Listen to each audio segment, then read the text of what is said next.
سبيل مريح تنهدى يا صاحي كي تستريح وبث وعليكم السلام ورحمة الله وبركاته. وقد أتانا خاتم الرسالة بكل ما جاءوا به من حالة فعما كل الخلق بالدلالة وأشرقت مناهج الكمال فكله فضلا أتى ورحمة وكله حكم هدى وحكمة وهو إمام كل ذي مهمة وقدوة في سائر الخصال وهو بحق الشكر ما أولاه إذ قام حتى ورمت رجلاه وواصل صوم وقد أولاه مولاه أولى الفضل والإفضال اللهم صل على سيدنا محمد وعلى آل سيدنا محمد صلاة أهل السماوات وأهل الأرض وعافني والطفني في أمور كلها وأجر يا رب لطفك الخفي في أموري وأمور المسلمين وسلم تسليما. Alhamdulillah, segala puji dan syukur kehadirat Allah Subhanahu wa Ta'ala yang telah mengumpulkan kita di malam hari ini untuk mengenang, untuk mendengar, untuk kita berkumpul, yaitu untuk perkumpulan yang paling mulia, perkumpulan kebahagiaan dengan kita mendengar sirah Nabi Muhammad sallallahu alaihi wasallam, yang kita mendengar jalan kehidupan Nabi Muhammad, yang di perkumpulan ini kita mendengar sifat-sifat Nabi Muhammad, yang di dalam perkumpulan ini kita mendengar bagaimana kehidupan Nabi Muhammad di dalam rumah tangga, bahkan di dalam keadaan beliau bermuamalah dengan umatnya sallallahu alaihi wasallam. Yang Maulid Arba'in selama 40 malam kita menghadiri daripada kajian tersebut, daripada kisah Nabi Muhammad diulang-ulang 40 malam, diulang-ulang sifat tersebut. Apakah setiap malam itu sudah cukup bahagia? Bagaimana kalau 40 malam kita mendengar? Kalau seandainya satu orang mengerjakan sunnah Nabi Muhammad, selesai perkumpulan tersebut satu sunnah, berarti 40 malam dia sudah mendapatkan minimal 40 sunnah. Kalau dikerjakan setiap malamnya 5 sunnah, 40 malam berarti sudah dikalikan 40 sunnah-sunnah yang telah dilaksanakan dari sunnah Nabi Muhammad sallallahu alaihi wasallam. Sesungguhnya Nabi Muhammad dikirim oleh Allah atas bentuk kasih sayang kepada alam semesta.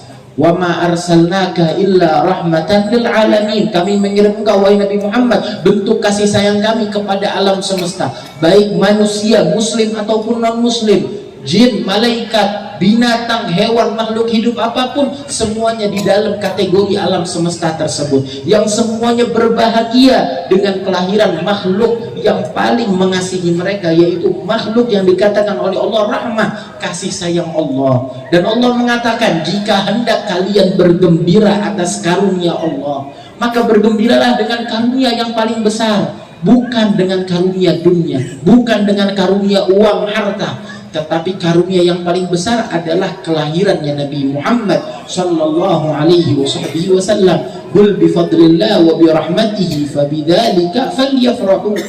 Katakanlah wahai Nabi Muhammad, kalau engkau ingin bergembira, gembiralah dengan anugerah dari Allah yang paling besar dan karunia yang luas dan juga kasih sayang dari Allah, yaitu dikatakan oleh ulama artinya itu adalah Nabi Muhammad sallallahu alaihi wasallam. Sungguh beruntung kita bergembira dengan Nabi Muhammad. Berapa banyak orang yang gembiranya dengan dunia, gembiranya dia bergembira pada saat mendapatkan harta, pada saat mendapatkan kedudukan, tetapi pada saat mendengar nama Nabi Muhammad dia tidak gembira. Pada saat dilahirkan, momen dilahirkan Nabi Muhammad, dia tidak tahu siapa itu Nabi Muhammad. Ngakunya umat Nabi Muhammad, tetapi di rumahnya nggak ada hal-hal yang bisa membahagiakan Nabi Muhammad sallallahu alaihi wasallam. Itu Nabi Muhammad dikatakan salah satu sifat Nabi Muhammad, kana ahsanan nasi khuluqan wa khalqa. Beliau adalah sebaik-baiknya manusia dari segi akhlak dan juga fisik beliau. Fisik beliau fisik yang indah, yang dikatakan oleh Hasan bin Thabit, wa ajmalu minka lam taragattu ain wa ahsanu minka lam talidin nisa'u khuliqta mubarra'an min kulli aibin ka'annaka qad khuliqta kama tasha'u. Wahai engkau Rasulullah, engkau dilahirkan dalam keadaan kami tidak pernah melihat manusia lebih indah, lebih tampan dari engkau. Kami tidak pernah melihat dengan mata kami daripada wajah yang lebih indah dari wajahmu. Dan yang lebih indah, lebih tampan gak pernah dilahirkan oleh perempuan manapun.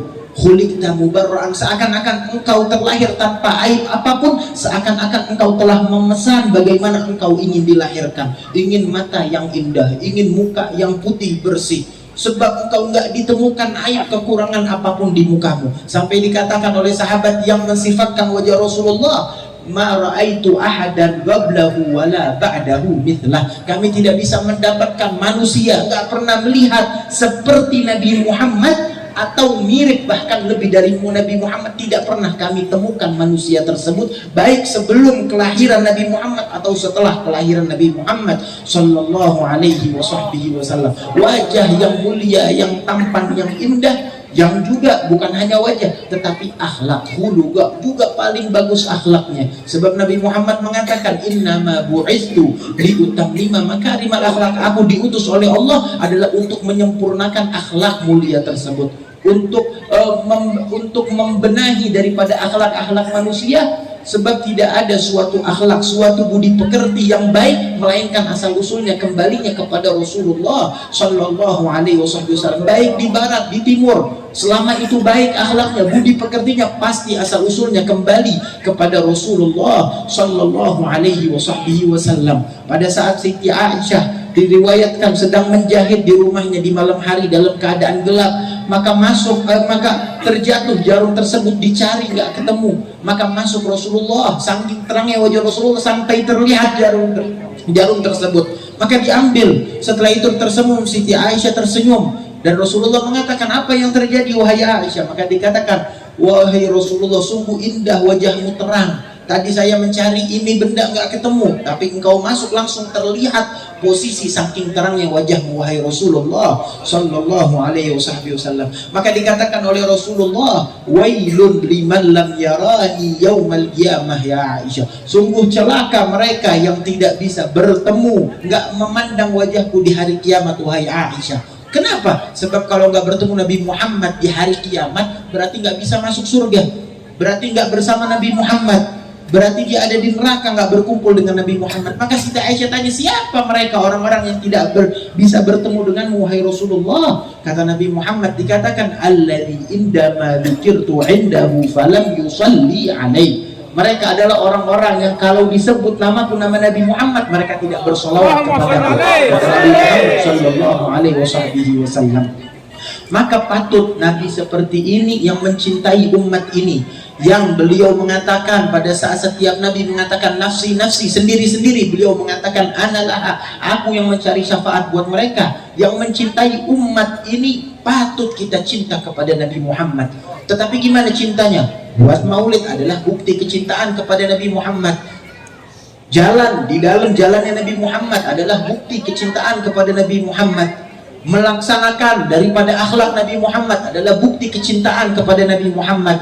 Bahkan kita bahkan bukan hanya itu, seseorang melaksanakan sunnah Nabi Muhammad walaupun sepele, itu adalah bukti kecintaan kepada Nabi Muhammad sallallahu alaihi wasallam. Jangan pikir sunnah memegang siwak itu sepele, ataupun sunnah masuk masjid, keluar masjid, masuk masjid kaki kanan, keluar kaki kiri sepele. Tidak ada yang sepele selama semuanya bergantungkan kepada Nabi Muhammad sallallahu alaihi wasallam. Sebab kita kalau mau dicintai oleh Allah harus mengikuti daripada apa yang dilakukan Nabi Muhammad. Qul in kuntum tuhibbunallaha fattabi'uni yuhibbukumullah wa yaghfir lakum dzunubakum. Kalau kalian cinta sama Allah, ikuti Nabi Muhammad, maka Allah yang akan mencintai kalian. Ngikut Nabi Muhammad dicintai oleh Allah Subhanahu wa taala dan diampuni semua dosa-dosanya.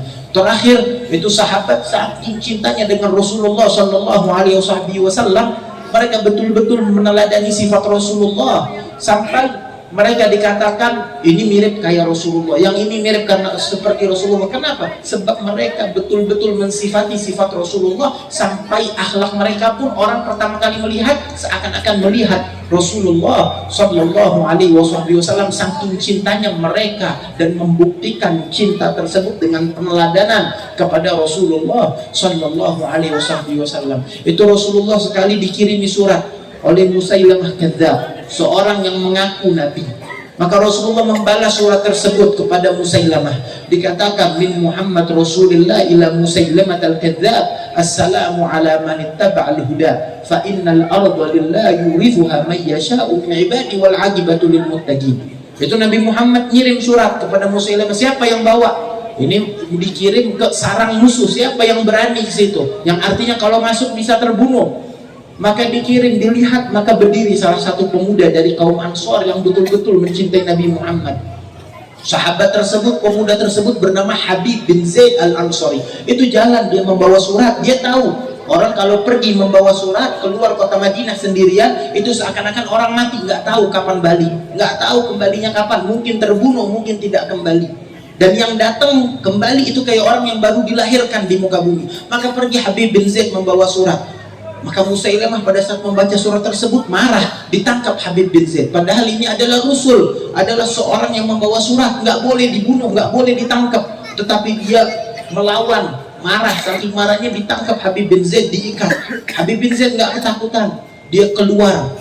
Maka dipanggil oleh Musailamah, orang-orang dikumpulkan, dipanggil Habib bin Zaid, dikeluarkan dalam keadaan terikat. Tetapi terikatnya bukan ketakutan, dengan berani. Nggak gentar sedikit pun dia mendekat. Lalu ditanya oleh Musailamah, apakah engkau bersaksi bahwasanya Muhammad Rasulullah? Maka dikatakan, aku bersaksi Muhammad adalah Rasulullah. Maka Musailamah nanya pertanyaan berikutnya, apakah engkau bersaksi aku Musailamah juga utusan Allah sebagaimana Muhammad?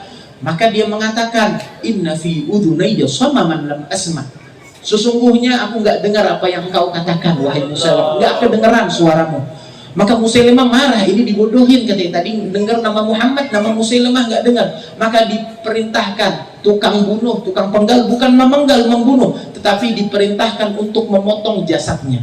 Dipotong jasadnya sedikit demi sedikit dan ditanya pertanyaan yang sama, dijawab jawaban yang sama. Dengar nama Nabi Muhammad, tetapi Musailamah nggak bisa dengar.